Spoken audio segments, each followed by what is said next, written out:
दोस्तों, मेरा नाम विशाल प्रताप सिंह है और मैं झारखंड के धनबाद का रहने वाला हूँ। वैसे धनबाद अपने लड़ाई दंगों के लिए प्रसिद्ध है।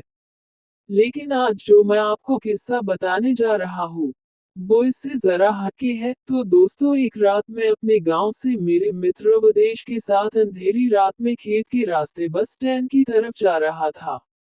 तो मेरे मित्र ने कहा, दोस्त थोड़ा जल्दी चलो। इस खेत से अगले दो खेतों तक थोड़ी समस्या है। तो मैंने पूछा, क्या बात है? तो उसने बार बार बात को टाल दिया, लेकिन मेरे ज्यादा दबाव डालने पर उसने पूरा किस्सा सुनाया। बहुत साल पहले अपने गांव से रात को इन्हीं खेतों से एक आदमी गुजर रहा था। रास्ते में वो पेशाब करने के लिए एक पेड़ के नीचे रुक गया। उसके बाद वो जैसे थोड़ा चला, उसे किसी बच्चे के रोने की आवाज आई। तो उसने सोचा रात को पहरा देने वाले का बच्चा होगा। लेकिन तभी याद आया कि ये खेत तो रामेसर काका है, जो 3 साल पहले यहाँ फांसी लगाकर मर गया।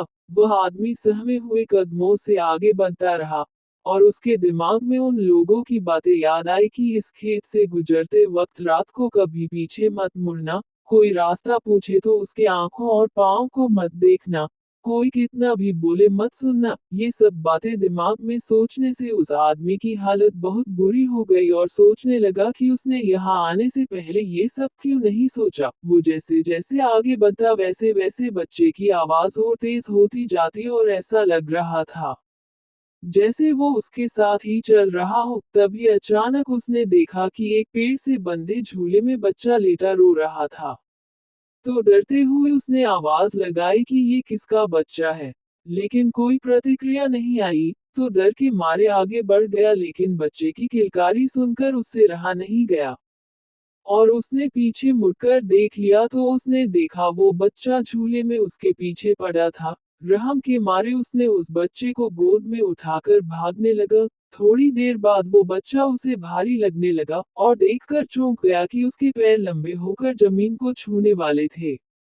उसने घबराकर बच्चे को गोद से गिरा दिया। जैसे ही वो बच्चा गोद से गिरा, तो बच्चा बड़े आदमी की तरह जोर से हंसकर बोला, तू आज तो बच गया।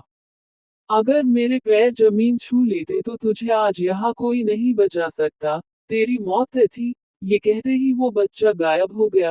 वो इंसान गिरते पड़ते घर तक पहुंचा, और घर पहुंचते ही बेहोश हो गया। जब उसे होश आया तो उसने गांव वालों को ये सारी कहानी बताई। जैसे ही मैंने ये किस्सा सुना, तो घबराहट के मारे बिना पीछे मुड़े ऐसा जोर से भागा, और कभी उस प्रेत बाधित खेत से रात को नहीं गुजरा।